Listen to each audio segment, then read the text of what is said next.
Welcome back to Spelling and Word Study. My name is Mrs. Rhoades, and I'm here to get you started on Unit 18, the OR ending. Please take a second to gather your materials. You will need your blue book open to page 113. You'll also need some colorful pens, markers, crayons, or highlighters. Remember, whatever I mark on my board, you should be marking on your page. Please save room for a key as well. If at any point I'm moving too fast, please pause the video and catch up.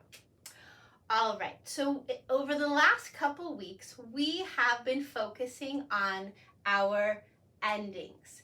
Last week we talked about AR at the end of a two-syllable word. And we discovered that when AR shows up at the end of a two-syllable word in an unstressed syllable, it takes the sound, right? So you learned in the past that AR says R in words like car or bar or garden, but when it shows up at the end of a word like solar or molar, it takes on that sound. Well, today we're focusing on the OR ending, and just like AR, the OR is showing up at the end of a two-syllable word in an unstressed syllable. As a result, it is morphing into that sound. So I know you've learned in the past that OR says or in words like for or door, but this week the OR will say So let's listen for that as we read through our list. Please repeat after me. Color, doctor, flavor, humor, major, mayor, motor, neighbor, odor, razor, sailor, tailor, tractor, tutor, visor. All right, now you'll notice that I already went ahead and broke the words into syllables using these purple vertical lines. And I also used an orange check mark to mark our stressed syllable. Remember, that's the part of the word that we say a little bit louder and stronger. This week, all of our words have a stressed first syllable and an unstressed second syllable. If you'd like to pause the video to add your own syllable breaks and stressed syllable checks, do that now. All right, so as we've said, every single word this week has an OR. So I'm not going to bother marking the endings, but I would like to focus on those stressed first syllables. We have three different types this week. We have open syllables, closed syllables, and vowel team syllables. So let's start looking at those. Let's start with our closed syllables. Our closed syllables have one vowel followed by a consonant. So we see that right here in dock. We also see it in track. Okay? Also, I skipped this one, but I want to come back to it. This is a closed syllable, but you'll notice that the O is taking on a U sound. So that O represents the short U sound. Now that shouldn't be too surprising for you guys. You've seen that a ton before in words like done and love and come. So here's just one more example. So cull, dock, and track over here all have they're all considered closed syllables.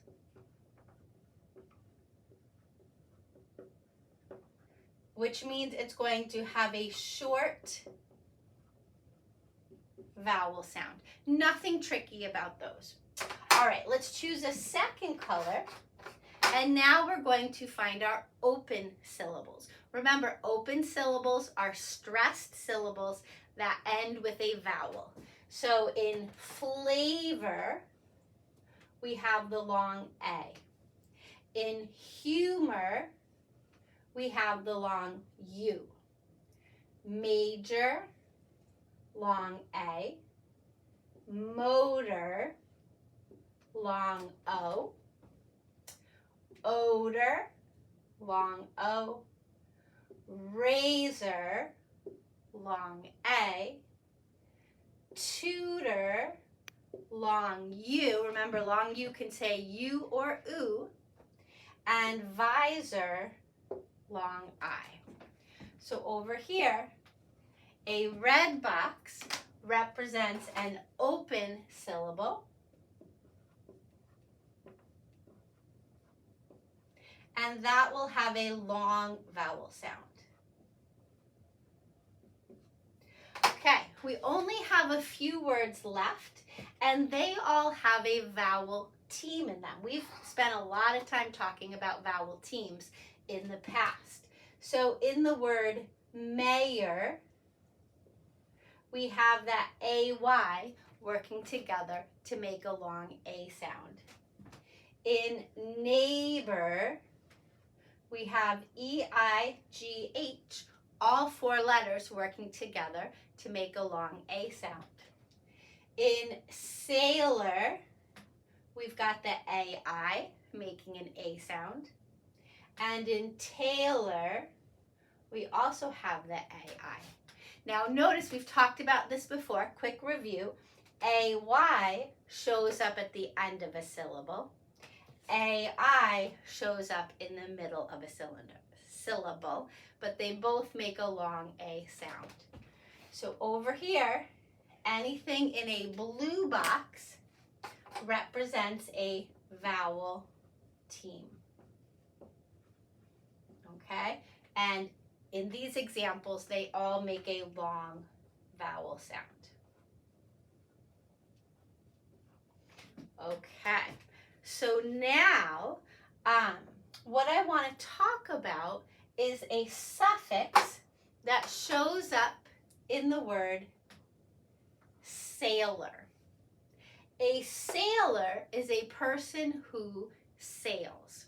So even though all of our words this week have OR in them, OR is not always being used as a suffix. However, we can use it as a suffix in words like sailor. Now, when you open your book to page 116, you'll notice there are a whole bunch of words that take that OR. And that OR can be used as a derivational suffix, which means it changes the part of speech. It can change a verb to a noun. So sail, that's something we do, becomes sailor, a noun, a person who sails. Act, a verb, becomes actor, a person who acts. Edit, a verb, becomes editor, a person who edits. So you will see there are a whole bunch of words here, a whole bunch of verbs that you need to change to a noun by adding that OR suffix. Now, just a reminder, since OR is a vowel suffix, you're going to have to drop that silent E when you get a word like narrate, okay? When you narrate, you tell the story. So if we want to change this to narrator, the person who tells the story, we have to get rid of that silent E before we add OR. That shouldn't be new to you. You've already been doing this with the ED suffix, the ING suffix, any suffix that starts with a vowel. Okay, now what I want to do is I want to talk about the meanings of our words. And I think what I'll do is I'll just put the part of speech next to the word. But before I do that, let's go back and add our suffix to the key. So that purple circle represents a suffix. Okay, so now we are going to add parts of speech. Noun, verb, or adjective. Okay? A noun, person, place, or thing. Verb, is an action word, adjective, describing word. Okay? So, color can be a noun, right? Like purple is a color. Green is a color. Doctor is a thing, right? That's a person. That's a noun. Flavor is a noun. Chocolate is my favorite flavor. Humor is a noun. If you use humor, it means you're trying to use funniness, or I don't know if that's a word, but you're trying to be funny, right? So if you have a little 3-year-old brother who's having a tantrum, instead of yelling at him, you might use humor. You might be silly or goofy or funny, and that humor will make him cheer up, right? So humor has to do with funny behavior, funny words, funny actions, right? If someone has a good sense of humor, it means they are able to laugh easily. They're able to find the funny side of things. So humor is a noun. A mayor is a person who runs a town or a city. Person who runs a town or city. So that's a noun. A motor, that's the part of the car that makes it go, also known as the engine. A neighbor, that's a noun. A major, by the way, can be a noun if we're talking about somebody's rank in the military. So Major Lee or Major Jones, if that's their title, that would be a noun, like a captain or a colonel, an admiral. An odor is a noun. That would be a bad smell, right? We don't usually use odor when we're talking about flowers and freshly baked cookies. Usually we talk about odor when we're talking about the bad smell of rotting food or garbage. A razor, that's something you use, a man would use to shave his beard or his whiskers. So that's a noun. A sailor is a person who sails. A tailor is a person who alters your clothes. So if you're going to be in a wedding and your gown is way too big or too small, a tailor can fix it for you. So we're going to say a tailor is a person who fixes clothes. So they're good at sewing. A tractor, that's a noun, right? That's a machine that pulls stuff. So if you go on a hayride, a tractor will pull the wagon. A tractor might pull the plow. A tutor is kind of like a teacher, right? So sometimes high school kids have trouble understanding their math homework or their science, and so they might hire a tutor to come help them after school. And a visor is also a noun. A visor could be a hat, you know, the kind that just covers your eyes but leaves the top of your head bare. Or when you're driving in your car and the sun is shining in, you can adjust the visor. So a visor is something that blocks the sun.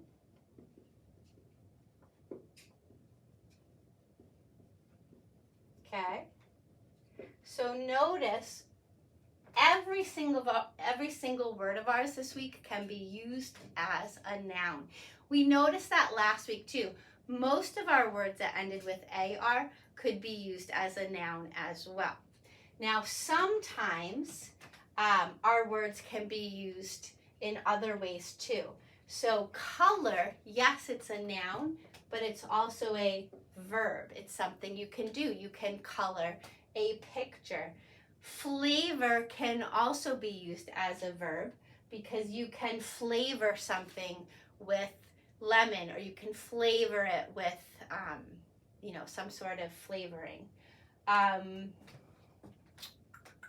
I don't think we have anything else here that can be used as a verb. We don't have any, we do have an adjective here, I'm sorry. If we look at the word major, I told you that a major can be a person, a rank in the military, but it can be also used as a describing word. Major can mean really big. So you can have a major headache or a major problem. The opposite of that would be minor, which would mean a little, like a minor problem. So notice that that OR can be used at the end of an adjective as well, but it's much more common at the end of a noun. All right.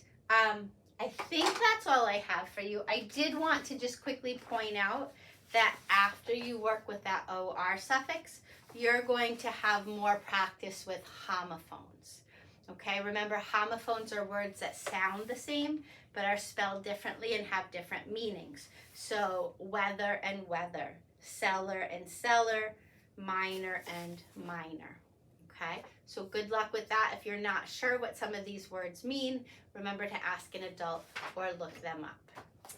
All right, that's all I have for you today. Good luck, and I will see you next time.